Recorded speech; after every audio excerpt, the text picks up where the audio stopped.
In physics, the strength of the electromagnetic force is dictated by a single, pure number known as the fine structure constant, or alpha.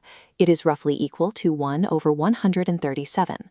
The standard model of particle physics is remarkably successful, yet no framework within it predicts this value.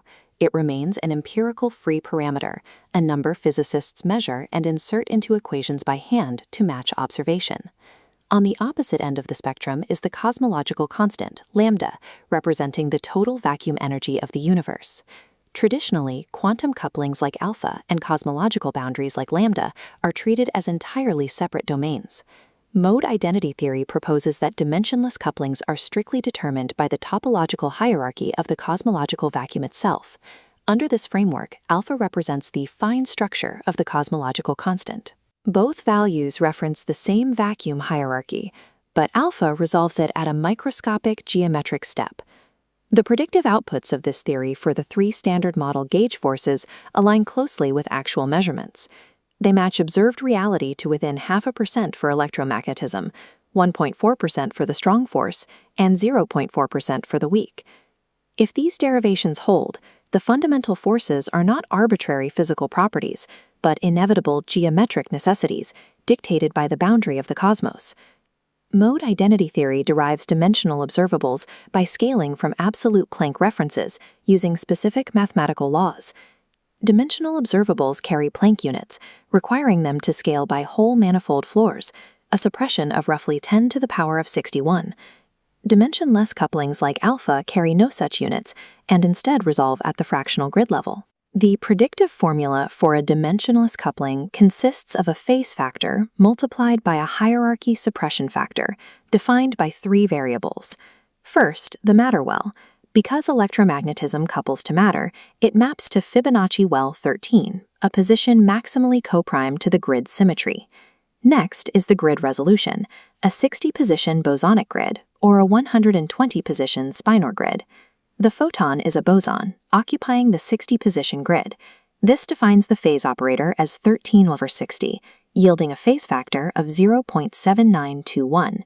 Finally, because the bosonic grid has 60 positions, the minimum resolved step of the vacuum hierarchy is exactly 1/60th. That makes the hierarchy suppression factor 0.009261. Multiplying these factors together outputs 0.007336, which sits within 0.5% of the observed value for alpha. If the vacuum hierarchy were collapsed entirely, approaching the Planck scale, the suppression vanishes. Alpha becomes order unity, 0.792, aligning with expectations for a coupling at the scale where the hierarchy collapses.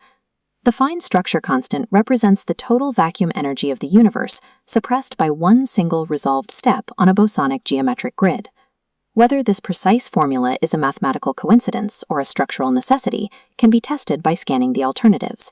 When strictly limited to the theory's geometric constraints, a bosonic grid, the matter well, coprime selection, and group theory depth, this formula is uniquely selected.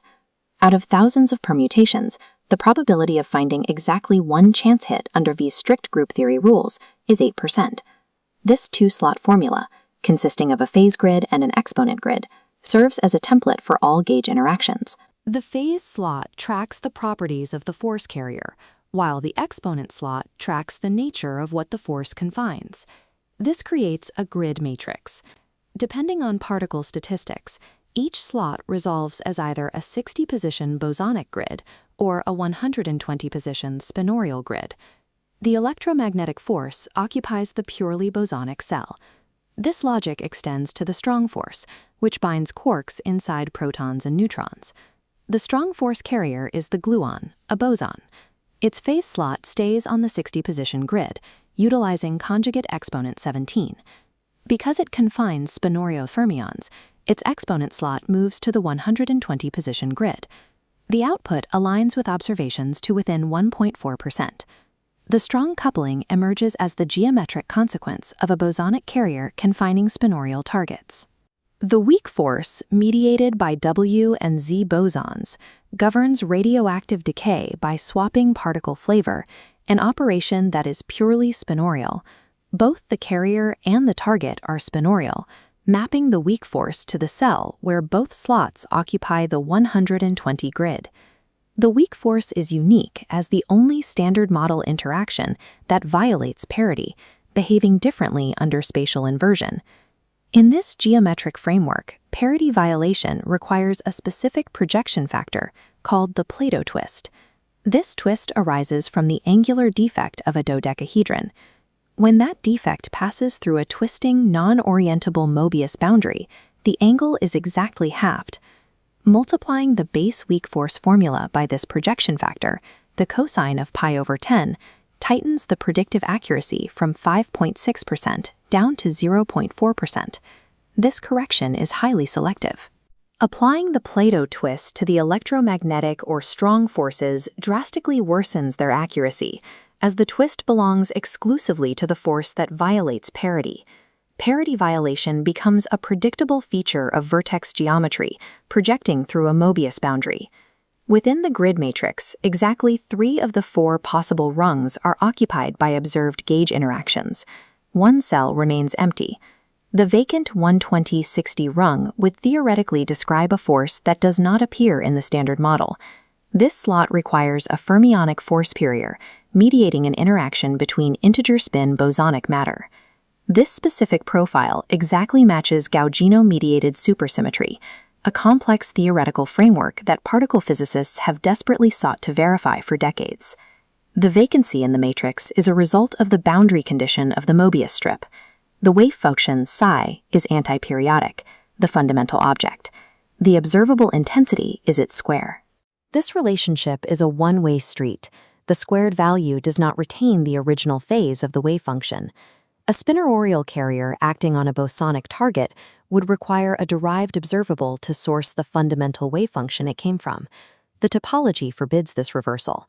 The geometry of the universe structurally forbids supersymmetric forces. The pure geometric unity of this framework is visible in the ratio between the strong and weak couplings. Calculating this ratio cancels the vacuum hierarchy entirely, leaving an equation built exclusively from discrete group geometry that agrees with observations to within 1.8%. While these derivations provide low-energy base values, the open challenge for this framework is to derive the exact energy-dependent scale running of these constants from the same vacuum hierarchy. If the standard model force content is exhausted by geometry, then the fine structure constant and the cosmological constant are the same geometric object, viewed from different edges of the cosmos.